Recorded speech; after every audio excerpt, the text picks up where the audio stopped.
नमस्कार, ANB news देख रहे हैं आप। मैं हूं आपके साथ पल्लवी राजपूत और हमारे खास कार्यक्रम मुद्दा में आप सभी का स्वागत है।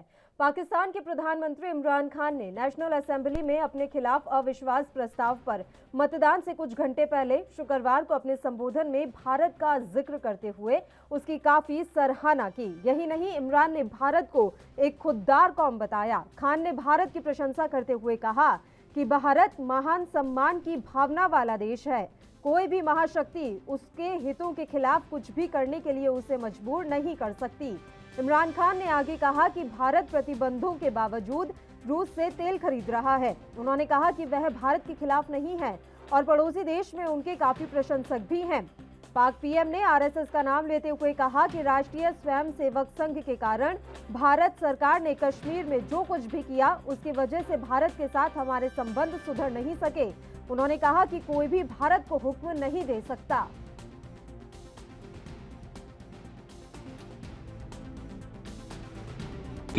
हमारे साथ ही हिंदुस्तान आजाद हुआ था। मैं हिंदुस्तान भी बाकियों से बहुत बेहतर जानता हूं। मेरी दोस्तियां भी थी, क्रिकेट की वजह से बड़ा मुझे रिस्पेक्ट भी मिला, प्यार मिला।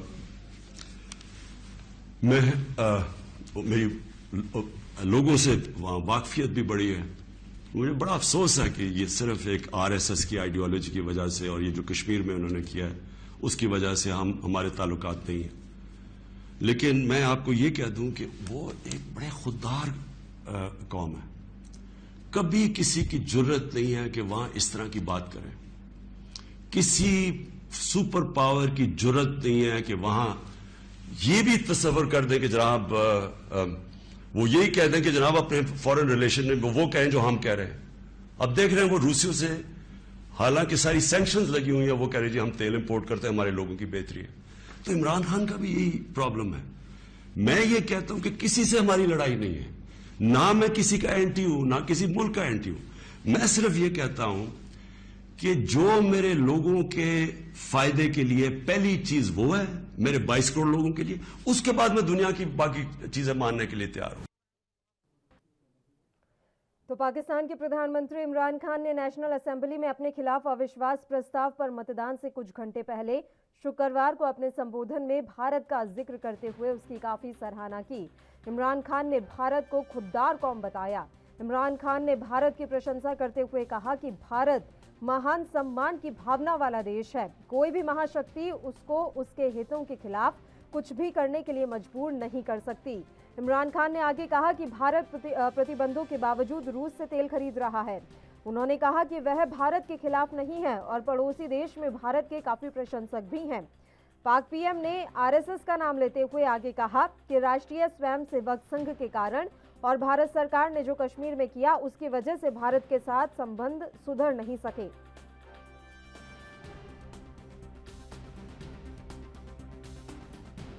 और चलिए अब अपने मुद्दे का हम यहाँ पर रुक कर लेते हैं। पाक के प्रधानमंत्री इमरान खान ने भारत की जिस तरीके से तारीफ की है, इस तारीफ के कई मायने निकाले जा रहे हैं। इसी मसले पर चर्चा करने के लिए 3 मेहमान इस समय हमारे साथ जुड़ गए हैं। मेहमानों से आपका पहले परिचय करवा देते हैं। अख्तर खान जी इस समय हमारे साथ जुड़े हुए हैं, कांग्रेस पार्टी के प्रवक्ता हैं। Retired group captain VN Jha ji भी इस समय हमारे साथ जुड़ गए हैं, रक्षा विशेषज्ञ के तौर पर। और अश्विनी शाही जी भारतीय जनता पार्टी के प्रवक्ता इस समय हमारे साथ बने हुए हैं। तीनों ही मेहमानों का स्वागत है एएनबी न्यूज पर। झा साहब, शुरुआत आप ही के साथ करना चाहेंगे। सर, जिस तरीके से इमरान खान 2-3 बार तारीफ कर चुके हैं भारत की, इन तारीफों के क्या मायने निकाले जाए? बनाने के लिए और अपनी बात रखने के लिए, क्योंकि इमरान क्या कर रहे हैं, आप इनके शब्दों पे मत जाइए। इमरान ने कभी भी भारत के लिए तो भला चाहा ही नहीं है और भारत के लिए उनके पास में कोई ऐसे शब्द कभी नहीं निकाले हैं जिससे कि भारत का अभिमान हो। अभी के दिनों में इमरान खान बिल्कुल मुश्किल में फंसे हुए हैं और वही जो मुश्किल में फंसे हुए हैं उसके चलते उनके नाम पे भारत आ रहा है। और उसी सांस में वो ये भी कहना चाहते हैं कि हमने भी यही करने की कोशिश की। देखिए, जब भी वो कहता है कि देखो भारत खुददार देश है, उसने कभी किसी को नहीं सुनी, अपने हित में जो करना चाहा था वो कर रहा है। लेकिन उसी सांस में वो ये भी कह रहे हैं कि मैंने भी वही करने की कोशिश की। तो ये भारत की वो तारीफ नहीं कर रहा है, भारत की तारीफ उससे हो जा रही है। ये अलग बात है कि भारत अपनी पॉलिसी पे निर्भर रहा है और हमेशा से, जो जब से कम प्रधानमंत्री मोदी आए हुए हैं, सबसे वो अपनी नीति पे वो निर्भर रहा है। इससे पहले भी जब यूपीए के दिन थे, कुछ जगहों में जरूर हम ये अनुमान लगा रहे थे कि भारत जो है थोड़ा सा झुका हुआ है, पाकिस्तान के खिलाफ जो भारत को एक्शन लेना चाहिए वो नहीं ले पा रहा है, लेकिन वो बात अलग है, वो हमारी अंदरूनी मामला है। आज के दिन में या भारत के लिए आज के दिन में अगर कोई भी हुक्मरान पाकिस्तान का ये कहता है कि भारत ऐसा कर रहा है, भारत अच्छा कर रहा है, कभी भी भारत की जो एक तारीफ होती है वो नहीं करना चाहेगा, लेकिन इस तारीफ के आड़ में छुप के वो अपने अवाम को ये बताने की कोशिश कर रहा है कि इमरान खान ने भी यही करने की कोशिश की थी, हमने भी यही करने की कोशिश की थी, इसलिए मैं रशिया गया था, हमने यही करने की कोशिश की थी इसलिए मैं चाइना गया था, हमने यही करने की कोशिश की थी इसलिए तालिबान को मैं अफगानिस्तान में लेके गया था। तो अपने वो एक सूझ है वो दिखाने की कोशिश कर रहा है अपने आम को, भारत की तारीफ नहीं कर रहा है। और एक और चीज छिपा हुआ है इसके पीछे में, वो बार बार भारत का नाम लेके ये कह रहा है कि कोई सुपर पावर की हिम्मत नहीं हो रही है कि भारत को कुछ करे। मतलब वो चाहता है कि वो इस तरह से ऐसे शब्द अल्फाज वो यूज करे कि कल को कोई जो सुपर पावर है वो भारत के खिलाफ खड़ा हो जाए। तो इमरान के जो शब्द हैं, अल्फाज हैं, उससे मत जाइए, उसके पीछे वो छुप के जो बाउंसर्स जो हैं उसको वो झेल रहा है, वो अपना खुद का उल्लू सीधा करने की कोशिश कर रहा है। पल्लवी, अश्विनी जी, वो तारीफ जरूर कर रहे हैं भारत की, लेकिन वो तारीफों के पीछे भी बड़े गहरे मायने हैं। बात अगर हम रूस से जोड़कर देख लें, क्योंकि कल उन्होंने अपने संबोधन में ये भी कहा कि देखिए रूस पर कितने प्रतिबंध लगे हुए हैं, बावजूद इसके तेल आयात कर रहा है भारत। ये बात तो सच है, प्रतिबंधों के बावजूद हम रूस के साथ अपने संबंध बरकरार रखे हुए हैं। तो क्या अंतर्राष्ट्रीय स्तर पर हमारी छवि जा रही है, जैसा कि पाक के प्रधानमंत्री ने बताने की कोशिश की, वही छवि जा रही है या इसके उलट है? देखिए पल्लवी जी, इमरान के अभी झारखंड बढ़िया से कहा, तो मैं उन बातों को आगे बढ़ाते हुए ये कहना चाहूंगा कि जब पाकिस्तान का कोई भी नेता भारत की बुराई किए बगैर अपने देश में सफल नहीं हो सकता, वो भारत की बुराई करेगा, वो भारत के खिलाफ बोलेगा। लेकिन आज परिस्थितियां वहां पलट गई हैं। अपने आप को मजबूर दिखाने के चक्कर में वो भारत की चाहे अनचाहे जो भारत की बेहतर चीज है वो उसके मुंह से निकल रही है, क्योंकि भारत की आज जो है विदेश नीति बहुत ही बेहतर हुई है और दिनों दिन बेहतर होती जा रही है, जिसका कुछ लक्षण और कुछ दृश्य हमको पिछले दिनों से देखने को मिल रहे हैं। अभी आपने तेल की बात की, देखिए कितने राष्ट्र के जो है विदेश मंत्री और वो सब लोग आए थे यहाँ, ये सब हमको दिखाई दे रहा है। भारत किससे मिला? रसिया के विदेश मंत्री से मिला। चाइना कुछ नहीं कर सकता हमारा, अमेरिका चाह कर भी कोई प्रतिबंध भारत पर नहीं लगा सकता, क्योंकि हम ताल ठोक कर कह रहे हैं कि भाई हम गैस लेंगे क्योंकि हमारा राष्ट्रीय हित है उसमें। रसिया के हम पुराने साथी हैं और अमेरिका भी कहने को मजबूर है कि हाँ भाई ये लोग पुराने साथी हैं, इसलिए वो तेल ले रहा है। चीजें एकदम उल्टी हुई हैं। जब 2014 के बाद से सरकार आई है, सरकार आने के बाद माननीय प्रधानमंत्री जी ने धड़ाधड़ बहुत से देशों की यात्राएं की। हिंदुस्तान में रहने वाले जो लोग विरोध करते हैं, एक राष्ट्रीय विदूषक भी है हमारे, इनको पूर्व राष्ट्रीय अध्यक्ष कांग्रेस का मैं कहता हूँ राष्ट्रीय विदूषक है वो अक्सर विरोध करते हुए पाए जाते हैं। हर मुद्दे पर विरोध किया उन्होंने। उनकी पार्टी ने क्यों जा रहे हैं, ये घूमने जा रहे हैं, जैसे मोदी जी जो है कहीं विदेश गए ना हो। लेकिन उसमें क्या छुपा था? दक्षिण एशिया देशों का जो अगल बगल के देश थे उनसे हमारी मित्रता और पूरे विश्व में घूमने के बाद एक बेहतर व्यवस्था और समन्वय स्थापित करने का जो प्रयास किया माननीय मोदी जी ने, उसको इन लोगों ने हंसी में उड़ाया। उसी के क्रम में मालदीव में देखिए, मैं दो उदाहरण देकर आपको बताना चाहूंगा पल्लवी जी। मालदीव से संबंध पिछली सरकारों ने खराब किए थे, आज हमारी सरकार जो है 2014 के बाद से मालदीव से अच्छे संबंध स्थापित कर रही है। दूसरा, हम्बनटोटा बंदरगाह, इन लोगों की गलत नीतियों के कारण चाइना के पास आज है। आज वही कोलंबो पोर्ट हमने अपनी अच्छी नीतियों के कारण चाइना से हथिया लिया, आज हिंदुस्तान के पास है वो। तो ये है हमारी अच्छी विदेश नीति। इस पर दो पूर्व विदेश सचिवों ने और 8 विशेषज्ञों ने एक किताब लिखी, इंडिया पाथ टू पावर। उसको पढ़ने वाली चीज है वो। उसमें बताता है कि हिंदुस्तान में किस तरीके से आज मोदी जी के नेतृत्व में हिंदुस्तान आगे बढ़ रहा है, विदेशी नीति पर कायम है और अच्छे से काम कर रहा है। एक काम उसने हटाया है जो पहले करता था, ये सरकार करती थी, लेकिन बाद में जब अंदरूनी मामलों को हमारे कांग्रेस के कई नेताओं ने और विपक्ष के कई नेताओं ने विदेश के प्लेटफॉर्म पर ले जाकर रखना शुरू कर दिया, तो अंदर से जो एक क्या कहते हैं कि यहाँ का जो अंदरूनी राय ली जाती थी लोगों से, वो राय लेना बंद कर दिया। वो राय लेना बंद करने के बाद आज अपनी नीतियों पर भारतीय ये देश जो है, भारतीय विदेश मंत्रालय कायम है। माननीय प्रधानमंत्री जी अब अपने मन से अपनी नीतियों का काम कर रहे हैं, अपने कैबिनेट के राय से, और आज उसका ये परिणाम है कि हम आने वाले देखिए 7-8 सालों के अंदर शक्ति के एक बहुत मजबूत केंद्र के रूप में स्थापित हो रहे हैं, जिसको देखने में आज हिंदुस्तान में ये लोग बुराई करते हैं। कोरोना का टीका जब हम लोगों ने दिया लोगों को, ये लोग हंसे कि हमारे देश के लोगों का, यहाँ तक तो मतलब पराकाष्ठा थी नीचे गिरने की। लोगों ने कहा कि हमारे देश के बच्चों का टीका दे दिया, बच्चों का टीका बना ही नहीं था उस समय, ये तक कहा गया। पल्लवी जी, उसके बाद दवाइयों की खेप गई। इन सब चीजों से विदेश नीतियां हमारी कितनी मजबूत हुई, ये आज दिख रहा है। और आज मजबूरी में बर्बाद जो पाकिस्तान हमारा दुश्मन देश है, उसका प्रधानमंत्री आज माननीय मोदी जी की नीतियों की सराहना कर रहा है। जी पल्लवी जी। अख्तर खान जी, आप भी इन तमाम बातों से इत्तेफाक रखते हैं या विपक्ष में होने के नाते इनकार करेंगे कि विदेश नीति वाकई में मोदी सरकार की ठीक नहीं है? आदरणीय अश्वनी जी भाई साहब ने जो भी कहा है, मुद्दा ये था कि इमरान ने ये कहा है कि भारत के लोग खुददार जी।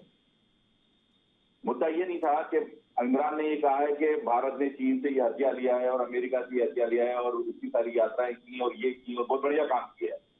उसका सिर्फ एक इतना सा कथन है कि भारत खुददारों का देश है, और निश्चित तौर पे मैं इस खुददारी पे ही बात करूंगा, आरोप प्रत्यारोप पे बात नहीं करूंगा, क्योंकि मेरे लिए, मेरे भारत के लिए, मेरे भारतवासियों के लिए गर्व की बात है कि यद्यपि हमें किसी के सर्टिफिकेट की जरूरत नहीं है, ये विश्व जानता है कि भारत पे जब भी किसी की भी टेढ़ी नजर लगती है, हमारे अंदरूनी झगड़ों में हम चाहे कितनी आपस के अंदर लड़ झगड़ लें, कितनी एक दूसरे का आरोप प्रत्यारोप लगा लें, काने खींच लें एक दूसरे की, लेकिन जब भी किसी बाहरी मामले की बात आती है तो हम चाहे कांग्रेस के लोग हों, चाहे भारतीय जनता पार्टी के लोग हों, चाहे समाजवादी पार्टी के लोग हों, चाहे बहुजन समाजवादी पार्टी के लोग हों, चाहे दूसरी और पार्टियों के लोग हों, सब मिलके एक होके डटकर उस समस्या का समाधान करने का प्रयास करते हैं। और ये जो खुददारी है, इस खुददारी की वजह से ही अंतर्राष्ट्रीय स्तर पे भारत की पहचान, एकता और अखंडता की पहचान, अटूटता की पहचान, मजबूती की पहचान बनी है। और जहां तक सवाल इमरान का है, इमरान एक खिलाड़ी है और खेल के नाते उन्होंने काफी वक्त भारत में गुजारा है, भारत के खिलाड़ियों के साथ गुजारा है। मैच फिक्सिंग के मामले को लेके या किसी भी मामले को लेके उन्होंने बहुत प्रयास किया होगा हमारे भारत के खिलाड़ियों को भी खरीदने का, वो नहीं बिके होंगे भारत के लिए। और इसके बाद उन्होंने भारत को देखा है, भारत के लोगों को देखा है, पाकिस्तान का जो जन्म हुआ है उसका इतिहास पढ़ा है।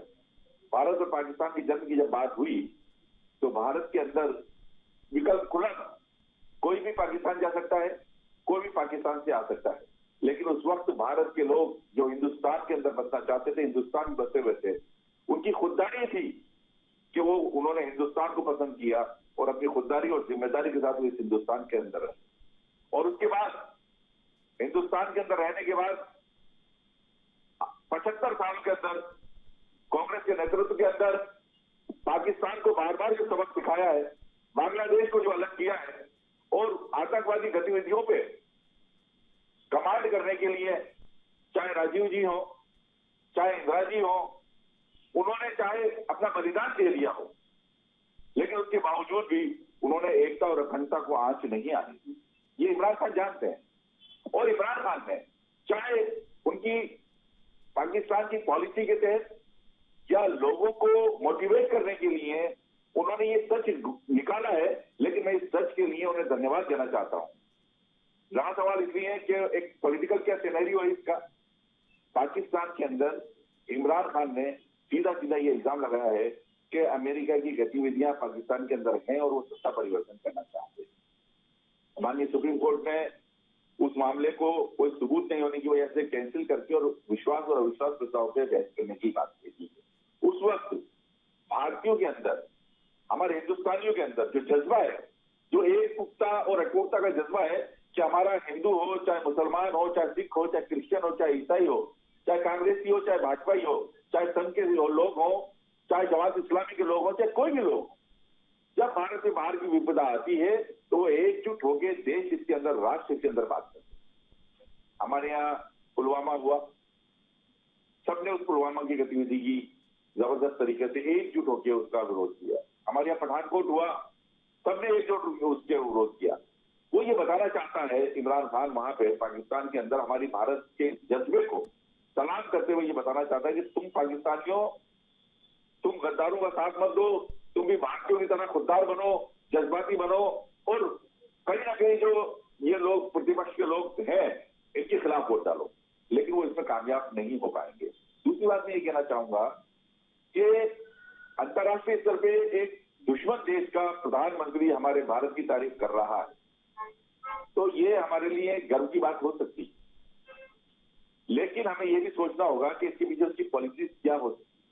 पाकिस्तान और हिंदुस्तान कोई अलग अलग नहीं है। हिंदुस्तान का एक बच्चा है, चाहे नाजायज बच्चा है, वो पाकिस्तान वहां पे अपना काम कर रहा है। और भारत के कई उद्योगपति, भारत के लीडर वहां पे संयुक्त रूप से, चाहे बिजली उत्पादन का मामला हो, चाहे दूसरे मामले हो, उन मामलों को लेके वहां पे वो उत्पादन के साथ पार्टनरशिप के अंदर काम कर रहे हैं। भारतीय लोग वहां से जुड़े हुए हैं कहीं ना कहीं, किसी न किसी रूप में, और अपने उत्पादन की हस्तियों से जुड़े हुए हैं। भारत और पाकिस्तान के संबंध हैं, चाहे धार्मिक संबंध हो, अपने सिख भाइयों के वहां पे गुरुद्वारे भी हैं, दूसरे लोग भी हैं, एक दूसरे की भावनाएं भी हो सकती है, खेल के संबंध है, हमारे दूसरे से संबंध है। लेकिन आज हम सिर्फ, हमें इधर उधर की बात करने की जगह सिर्फ भारत के गर्व, गौरव और खुददारी की बात करना चाहिए कि भारत के अंदर जो गर्व की और गौरव की बात उसने की है उसको सैल्यूट करना चाहिए, सलाम करना चाहिए कि अंतर्राष्ट्रीय स्तर पर हमारी इमेज जो है, आजादी के बाद से, आजादी के पहले से, अंग्रेजों के खिलाफ लड़े जब भी हम, और पाकिस्तान के खिलाफ लड़े हम जब भी, चीन के खिलाफ लड़े हम जब भी,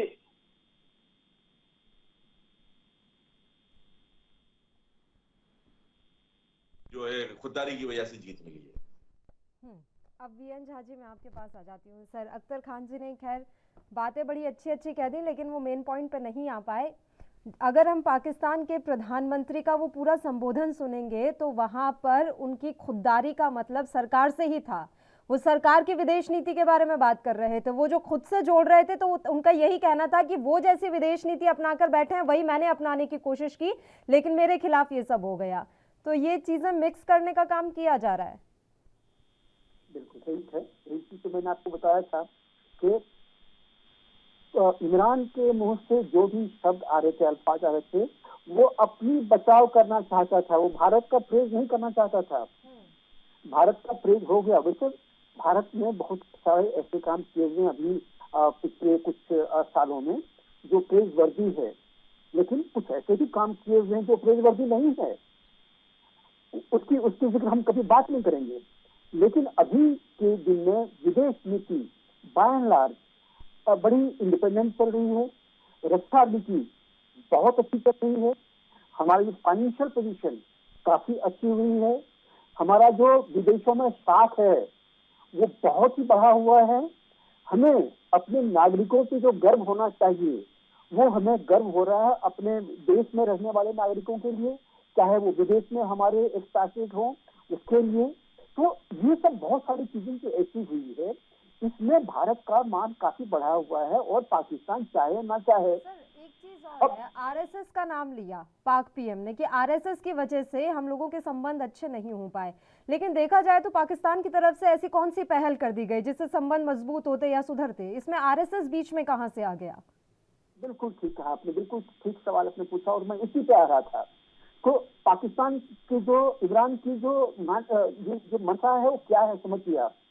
एक तरफ तो वो प्रधानमंत्री मोदी जी की जो पॉलिसीज है उसका वो बखान कर रहे हैं, दूसरी तरफ वो कह रहे हैं कि मोदी सरकार ने आरएसएस के इन्फ्लुएंस के अंदर में आके कश्मीर में ऐसा किया जो हम उसको नहीं एक्सेप्ट कर सकते।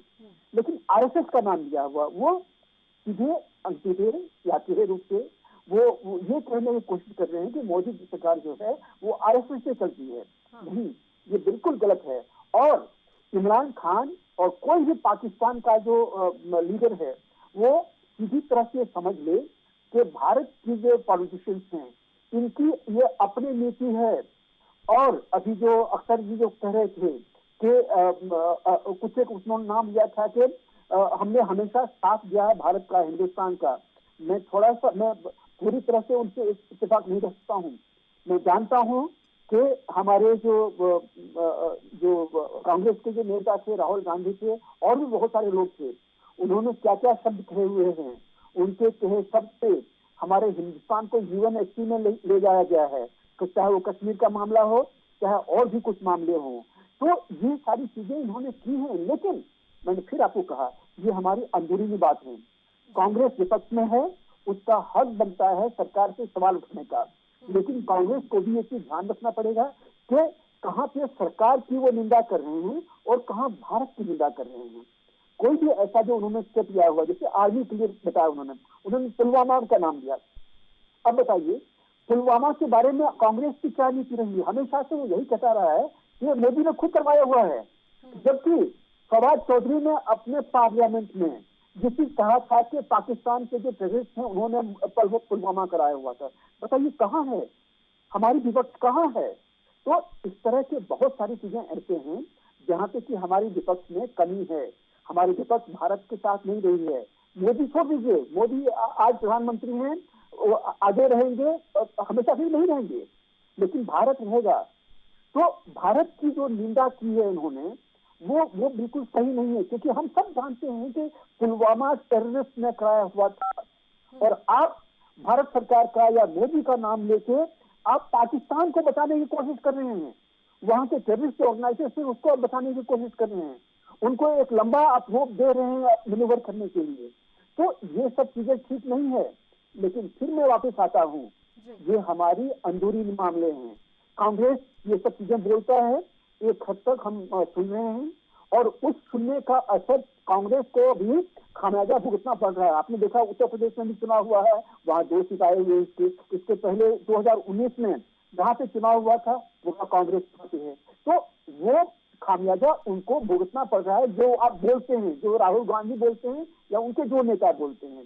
लेकिन अब वापस आता हूँ पाकिस्तान पे हम भरोसा ना करें। ये अभी वहां पे जो भी हो रहा है वो इमरान खान इसको मैन्यूवर करने की कोशिश कर रहा है। वो भारत के आड़ में कुछ और करने की कोशिश कर रहा है, भारत का नाम ले रहा है, कुछ हद तक अभी वो मैन्यूवर करने की कोशिश कर रहा है। आज अगर असेंबली अगर कंटिन्यू रहती है, इनकी नेशनल असेंबली अगर वोटिंग होता है तो वोटिंग के बाद में इमरान का जाना बिल्कुल तय है। लेकिन उसके बाद कौन आएगा? इसके बाद जो ये अपोजिशन पार्टी जो आएंगे, इसमें कुछ अपोजिशन पार्टी ऐसे हैं जो कि डायरेक्टली या इनडायरेक्टली उन टेररिस्ट से जुड़े हुए हैं। पाकिस्तान में आज के दिन 34 टेररिस्ट ऑर्गेनाइजेशंस हैं और उसमें से 7 से ये जो फजलुर रहमान हैं ये खुद जुड़े हुए हैं। तो कल को जब ये फजलुर रहमान चाहे उसका प्राइम मिनिस्टर कोई भी होगा उसको सपोर्ट करते हुए सत्ता में आएंगे तो वो कल को क्या करेंगे ये हम नहीं जानते हैं। वो भारत के हक में होगा या भारत के विरुद्ध होगा ये हम नहीं जानते हैं। लेकिन हम भारतवासी ये नहीं चाहते कि पाकिस्तान अनस्टेबल हो, क्योंकि जब भी ये अनस्टेबल होगा ये भारत के हित में नहीं होगा। अश्विनी जी, अभी एक बड़ी अच्छी बात कह के गए अख्तर जी कि जब भी इस तरह के मसले होते हैं जो अंतर्राष्ट्रीय स्तर पर जुड़े हों तो हमारे देश में एकता और अखंडता रहती है और इसी की तारीफ पाकिस्तान के पीएम ने की। लेकिन कई मसलों पर ये एकता और अखंडता टूटती हुई भी नजर आई सर, चाहे वो चीन का मसला रहा हो, सर्जिकल स्ट्राइक का मसला रहा हो या फिर यूक्रेन से अपने छात्रों को निकालने का मसला रहा हो, ये सब अंतर्राष्ट्रीय स्तर पर जुड़े हुए थे। कश्मीर का मसला रहा हो, यहाँ पर एकता में कहीं ना कहीं कमी नजर आई। देखिए पल्लवी जी, ये कांग्रेस का कहना अलग अलग होता है, ये कांग्रेस के प्रवक्ता जो है बहुत अच्छी तरीके से जान रहे हैं, लेकिन आपने जो इनसे मूल सवाल किया उससे ये देखिए कतराते रहे। इन्होंने बहुत अच्छी अच्छी बातें की, बहुत दूर दूर घुमाया इन्होंने जलेबी की तरह। लेकिन अब मैं आपको जैसा आपने कहा उसी के बात को मैं फिर आगे बढ़ा रहा हूँ कि आज भारत की जो सरकार है माननीय नरेंद्र मोदी जी के हाथों में इतनी मजबूत हो चुकी है, ये इन लोगों को नहीं पच रहा है। पहले ये हुआ करता था कि भारत में जो विरोधी दल के लोग होते थे, जब अंतर्राष्ट्रीय मंचों पर जाते थे तो वहां पर भारत का विरोध नहीं करते थे। अभी झा जी ने कहा एक बहुत महत्वपूर्ण बात कहा उन्होंने कि कहां पर आप सरकार का विरोध कर रहे हैं, कहां देश का विरोध कर रहे हैं, ये आपको ज्ञान होना चाहिए। लेकिन इनके अल्प ज्ञानी मंत्री, पूर्वाध्यक्ष, ये लोग जाकर क्या कहते हैं? पाकिस्तान गए मणिशंकर अय्यर जी, कौन सा मंत्रालय था ये सब लोग जानते हैं। वहां पर वो कह रहे हैं कि अगर पाकिस्तान से संबंध को अच्छा करना है तो वो मोदी सरकार को हटाना पड़ेगा। अब वहां पर पाकिस्तान से वो मदद मांग रहे हैं। आज वो पाकिस्तान हमारी बड़ाई कर रहा है, मजबूर है बड़ाई करने को, कर नहीं रहा है, उसके मुंह से निकलेगा क्योंकि हम मजबूत हैं। दूसरी बात, राहुल गांधी जी ने अभी कुछ दिन पहले एक बयान दिया कि भारत की खराब विदेश नीतियों के कारण चाइना और पाकिस्तान एक हो रहे हैं। ये इनके नेता के बयान है। ये सार्वजनिक मंचों पर अमेरिका में जाकर राहुल गांधी ने क्या बयान दिया था, किसी से कोई छुपा नहीं है। अब हमको आपको ये देखना पड़ेगा कि आप हिंदुस्तान में रहकर एक विपक्ष की भूमिका निभाइए, बहुत अच्छा है, लोकतंत्र के लिए बहुत बेहतर है। लेकिन जो अटैक, सर्जिकल स्ट्राइक होता है या जो हम बालाकोट का हमला होता है, उसका सबूत तो मत मांगिए। यहाँ इतने निम्न कोटि के राजनेता इस समय विरोध में हैं। मैं नाम लेकर बोलूंगा अरविंद केजरीवाल का और कांग्रेस के नेताओं का, जो कहते हैं कि हिसाब दीजिए, अपने मिलिट्री पर उनको भरोसा नहीं है। पाकिस्तान की संसद में ये कहा जाता है कि कितने लोग मरे हैं वहां, और ये लोग कहते हैं कि कोई सबूत है आपके पास? शर्म आनी चाहिए इन लोगों को। या भारत जो है विश्व में मजबूत होता जा रहा, विश्व के लोग मजबूर है कहने के लिए कि हाँ भारत की विदेश नीति अच्छी है, रक्षा बेहतर होता चला जा रहा है। कांग्रेस को पार्टी समेत समुद्र में डूब जाना चाहिए। मैं बताना चाहूंगा 2014 तक 1900 कुछ करोड़ डॉलर का जो है भारत निर्यात करता था रक्षा का सामग्री, और आज जरा निर्यात की स्थिति देख लीजिए, 10,000 करोड़ से ऊपर का कर रहा है, और आने वाले साल 2 साल में हम 25,000 करोड़ के लक्ष्य को पार करने जा रहे हैं। चीन से आयात भी तो देखना पड़ेगा ना सर, कि चीन से आयात भी पहली बार $100 मिलियन के करीब जाकर पहुंच गया, पार पहुंच गया करीब नहीं। और चलिए एक बार फिर से अपने मुद्दे का रुख करते हुए चर्चा की शुरुआत कर लेते हैं। अश्विनी जी, आप अपनी बात जारी रखिए। चीन से आयात का सवाल मैंने आपसे पूछा था।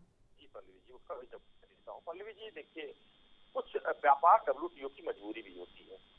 WTO में जो भी है, भारत ने जितना बैन लगाया, जितने इनके ऐप बंद किए, जितने, और सबसे बेहतर भारत की जनता ने साथ दिया बायकॉट चाइना का नाम देकर। आप देखिए पिछले 2-3 दिवाली से भारत में किस तरीके से न चाइनीज पटाखे बज रहे हैं, न चाइनीज झालर लगी। बात एक एग्जाम्पल दे रहा हूँ। इस तरीके से बहुत एक छोटा सा ऐप था टिकटॉक, जिससे कितनी कमाई होती थी, चाइना हिल गया उससे।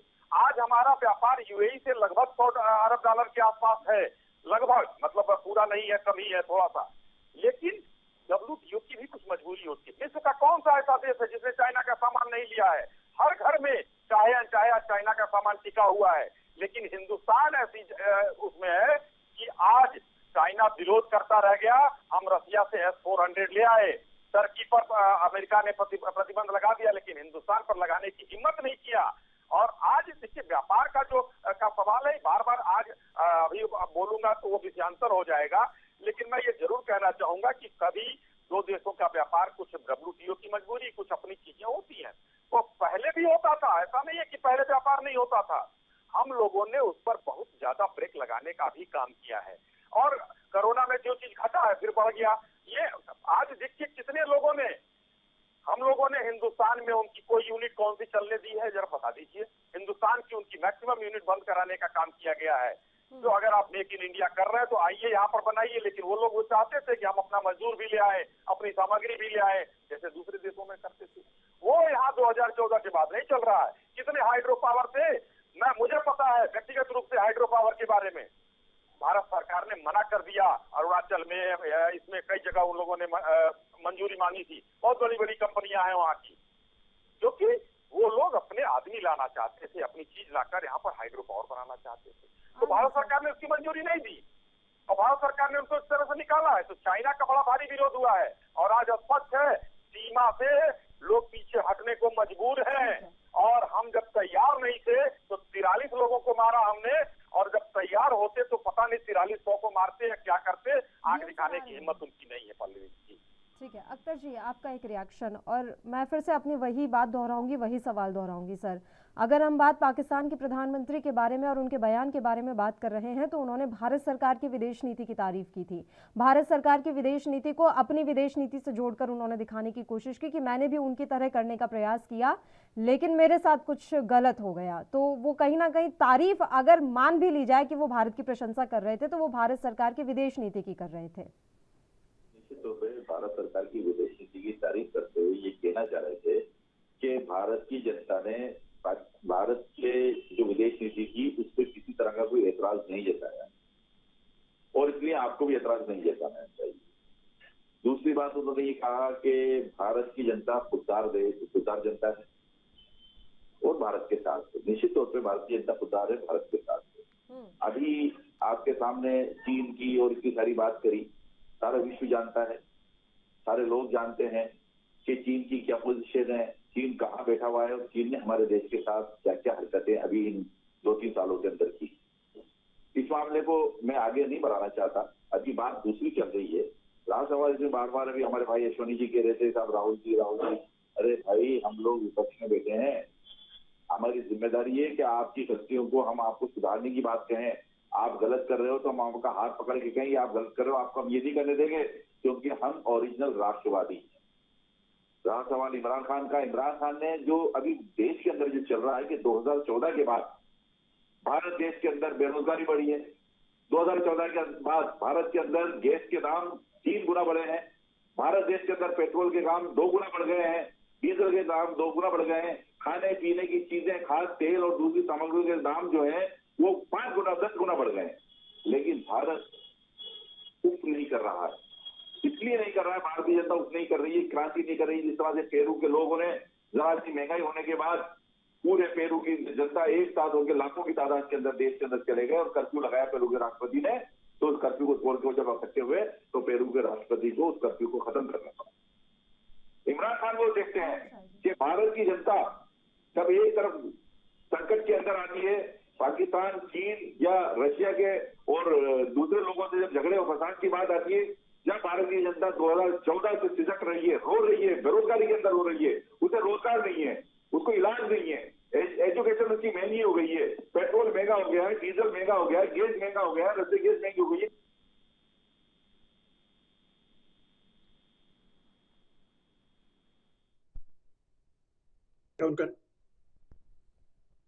अख्तर जी की आवाज नहीं आ रही है, एक बार उनकी फोन लाइन पैच करवा लीजिए, शायद फोन डिस्कनेक्ट हो गया उनका।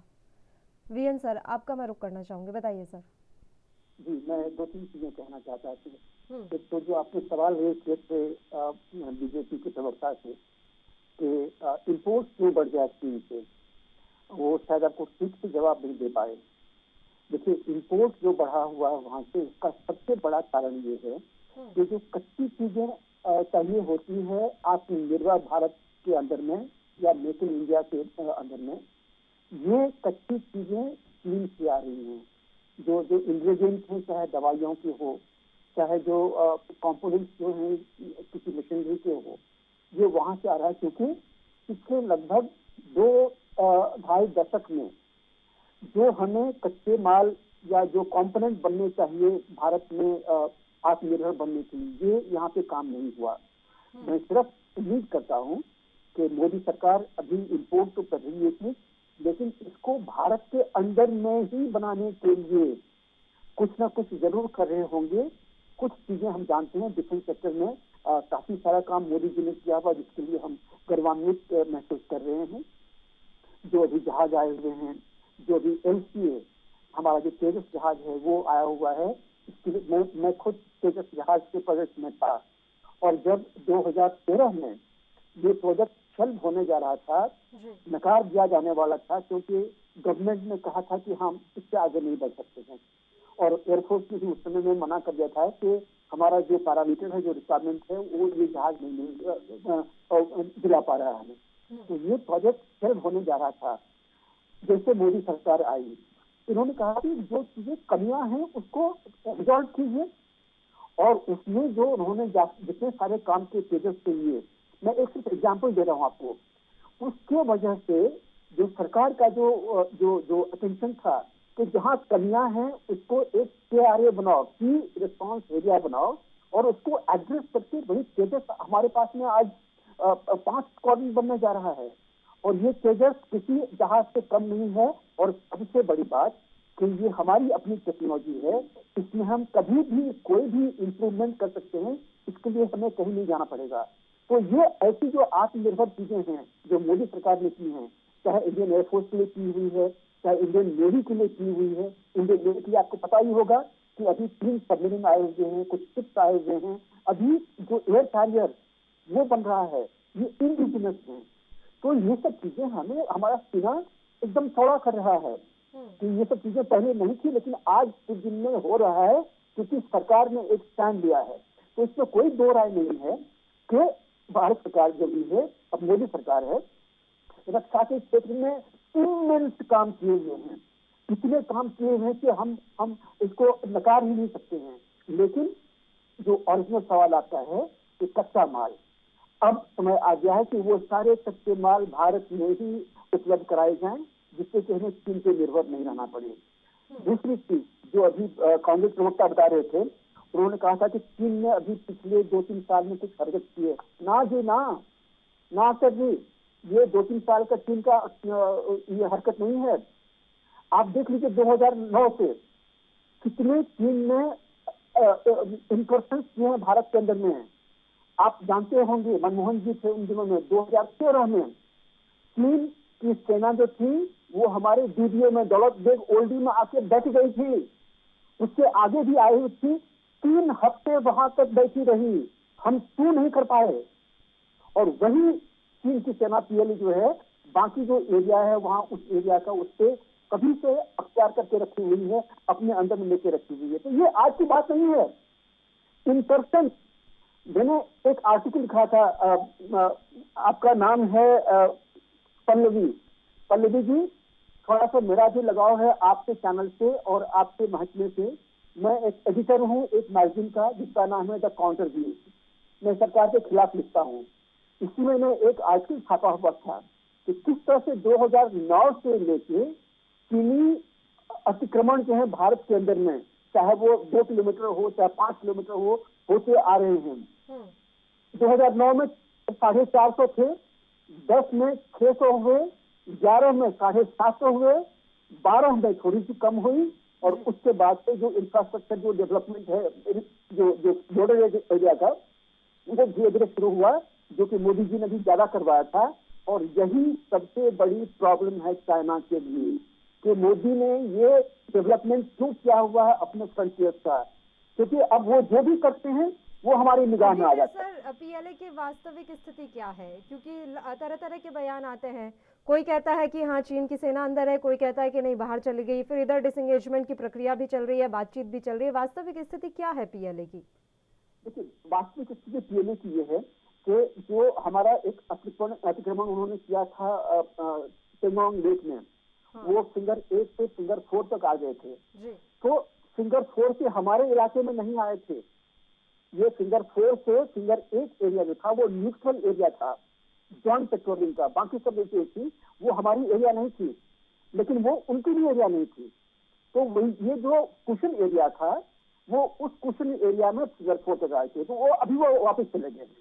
दूसरा, हॉट स्प्रिंग में जहाँ पे उनको लगभग 1.5 किलोमीटर दूर होना चाहिए था, वो लगभग 1 किलोमीटर आगे आके 500 मीटर में अभी हमारे जो फ्रंटियर है वहां से रुके हुए हैं। वहां भी हमारा अतिक्रमण उन्होंने नहीं किया है आज के दिन में, लेकिन वो 500 मीटर जो है वो ऐसा एरिया है जो डिस्कम्फर्ट जोन है, ये थ्रेटनिंग पोजीशन होती हुई के लिए। तीसरा, जहाँ पे हम खड़े हैं दौलत बेग ओल्डी और जो हमारा DDA रास्ता जो है जो जम्बुक जाती है, उसके ऊपर में जितने पेट्रोल पॉइंट्स हैं, हाई पॉइंट्स हैं, उस हाई पॉइंट में अभी भी चीनी बैठे हुए हैं।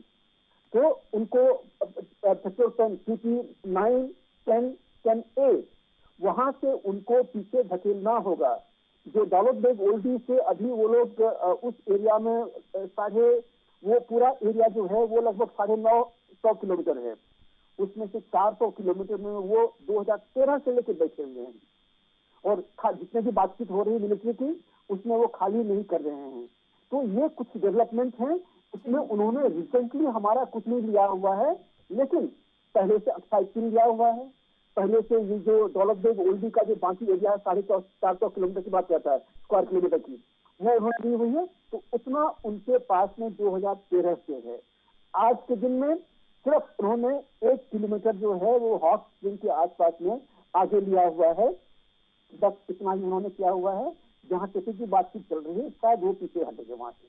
खान साहब, आप अपनी बात जारी रख लीजिए सर। और मैं एक चीज और बोलना चाह रही थी। आपने कहा कि 2014 से हाहाकार मचा हुआ है, जनता सड़कों पर नहीं आ रही है। 2014 से पहले भी जनता सड़कों पर नहीं आती थी, विपक्ष आता था सर, विपक्ष अपनी बात मजबूती से पहुंचाता था, उसके बाद जनता को समझ में आता था। बिल्कुल, मैं ये कह रहा हूँ ना, 2014 पे जब 70 रुपए पेट्रोल था, 40 रुपए डीजल था, 300 रुपए गैस के सिलेंडर था, तब यही लोग, सरकार के लोग आते थे और ऐलान करते थे आम जनता को बेकाने के लिए कि तुम्हें 40 रुपए लीटर पेट्रोल चाहिए कि नहीं, काला धन वापस चाहिए कि नहीं, 15 लाख रुपए अपने खाते में चाहिए कि नहीं।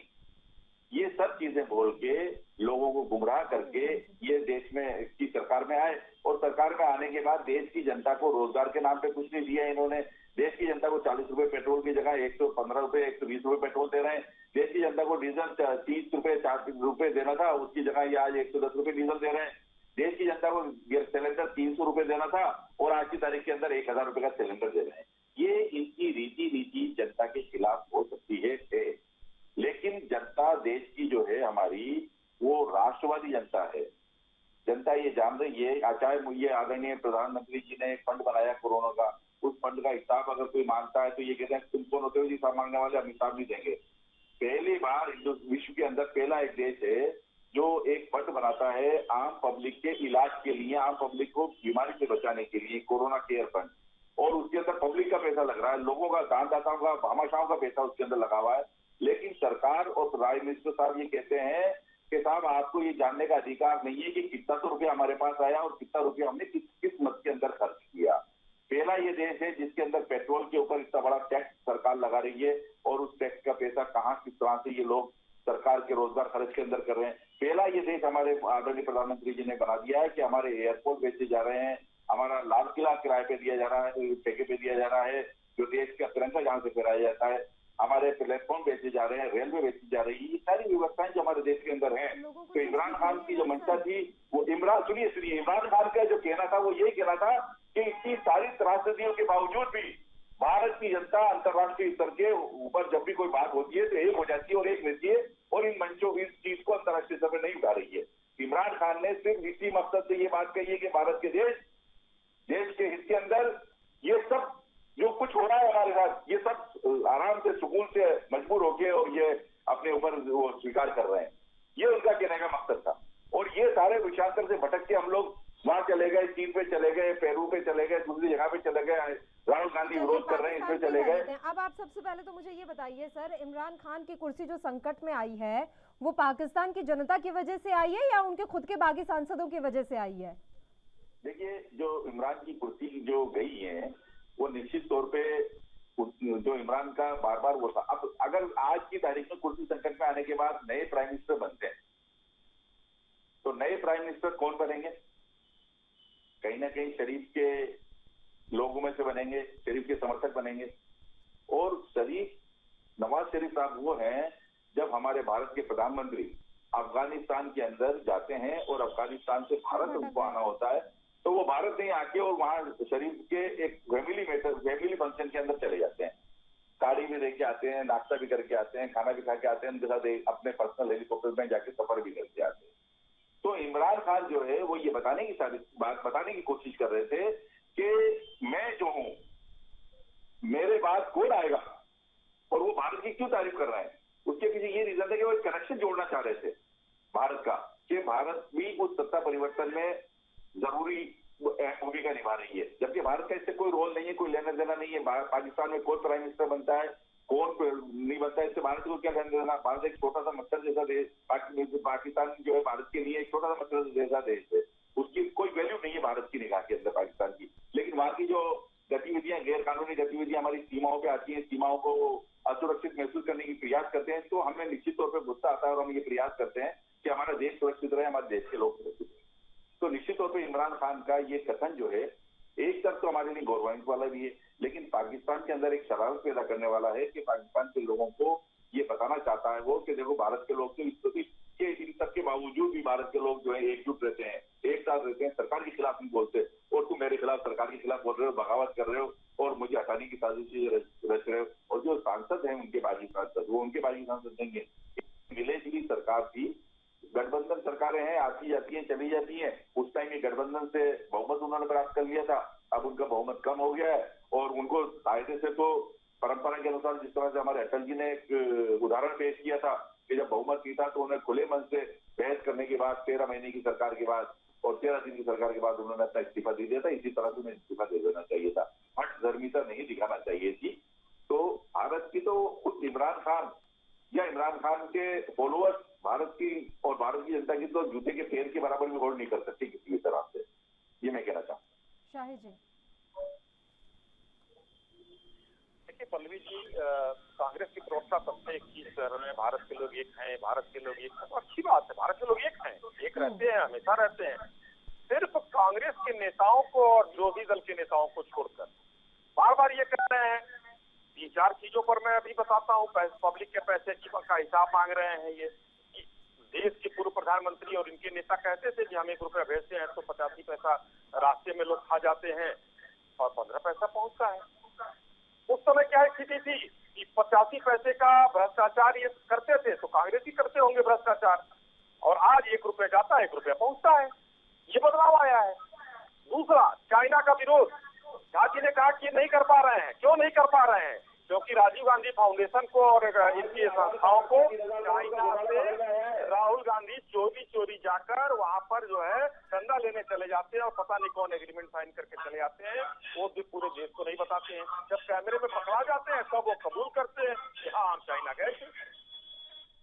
पॉलिसी और जिस तरीके की ये बात महंगाई की बात कर रहे हैं और वो उसकी बात कर रहे हैं, उस पर मैं इनको एक बार थोड़ा सा ध्यान दिला दूं कि 1241 रुपए का सिलेंडर 1 जनवरी 14 को हम लोगों ने खरीदा है और 200 रुपए का दाल भी खरीदा है यूपीए सरकार में।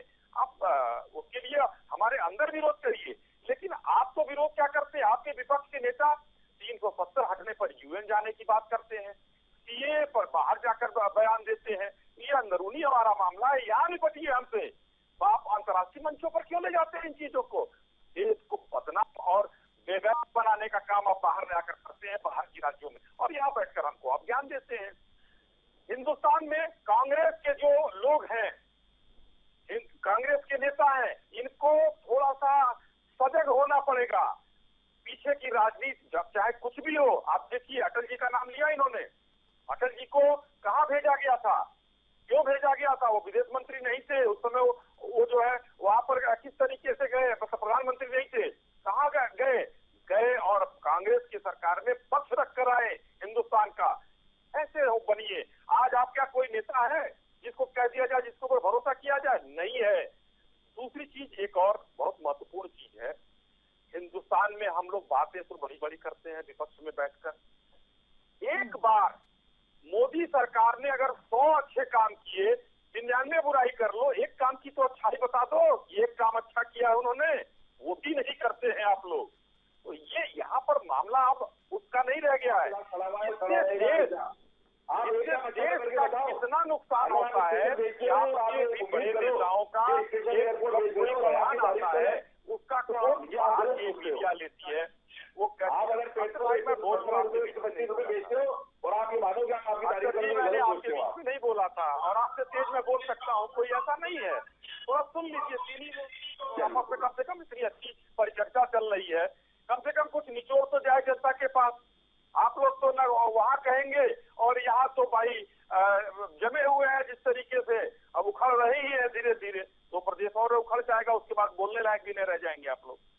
देखिए, मैं ये एक बात और बताना चाहता हूँ कि चाइना के नाम पर अभी झा साहब ने बहुत अच्छी चीज कही, मेरा मार्गदर्शन भी किया, उसके लिए आपका धन्यवाद। पिछली सरकार 2013 के पहले नॉर्थ ईस्ट में सड़क नहीं बनाती थी चाइना के डर से। क्यों? कि अगर हम सड़क बना देंगे तो उसके रास्ते वो हमारे देश में घुस जाएंगे। आज की सरकार में जो बदलाव किया, अक्सर भाई इसको ध्यान से सुनिएगा, आपके लिए बोल रहा हूं, देशवासी तो जानते हैं। आज पूर्वोत्तर के राज्यों में बीआरओ ने हर गली गली सड़क बनाकर तैयार कर दिया है और उस रास्ते हम अपनी सेना को सीमा पर ले जाकर खड़ा कर सकते हैं। तो अरुणाचल चाइना जब से ऊपर से नीचे किए हैं चीन ने सर? जी, हमारे देश में नहीं किया है। चाइना तो पूरे विश्व में सड़क बना दिया, उसके पास वो हुए हैं या नहीं, मैं बस ये जानना चाह रही हूँ आपसे। हमारे देश में कोई हमारी सीमा के अंदर चाइना का कोई निर्माण नहीं हुआ है। जो शहर बना है, सुन लीजिए, उस पर भी एक क्लियरिफिकेशन मैं दे रहा हूँ। एक हिंदुस्तान की टीवी ने चलाया था जो सरकार के विरोध में ही लिखता है, वो जगह जो शहर बसा है वो कांग्रेस ने उस समय दिया हुआ था उस समय, और उस पे आज शहर नहीं बसा है, वो पहले से बसा है, अब जाके उसकी तस्वीर आई है। अस्थायी चीन देने के बाद ये भूल जाते हैं और बार बार आरोप लगाते हैं। कितना क्लियर अभी झा साहब ने समझाया कि हमारे यहाँ नहीं है, उसके बाद भी ये आरोप लगाना गलत है कि हमारे देश में शहर बसा लिया। दौलत बेग ओल्डी से आज हम लोग हवाई जहाज उड़ाने के लिए सड़क बना दी है। चाइना कहता है कि पहले सड़क बनाना बंद करो तब हम हटेंगे। हम कहते हैं बैठे रहो तुम, हम सड़क बना लेंगे, और हम बना लिए। सड़क हमारी बन के तैयार है और हम उस पर ऑपरेशन कर रहे हैं। तो हम आज मजबूत हो रहे हैं चारों तरफ। कांग्रेस ने अक्साई चीन देने के बाद भी बेशर्मी की हद पार करते हुए भारतीय जनता पार्टी की राष्ट्रीय सरकार जो मोदी जी के नेतृत्व में चल रही है उस पर आरोप लगाने का काम किया कि हमारे देश में बैठे हुए हैं, क्योंकि अपनी गलतियों को छुपाना था इनको, और अपनी जो जंगल बताकर अक्साई चीन को दिया था इन्होंने कि किसी काम का नहीं है। अरे चाइना तो अपने देश का जंगल नहीं, कोई भी होता है दूसरे देश को ले लेता है, आपने अपने देश को दे दिया। क्या है ये नीति आपकी विदेश नीति?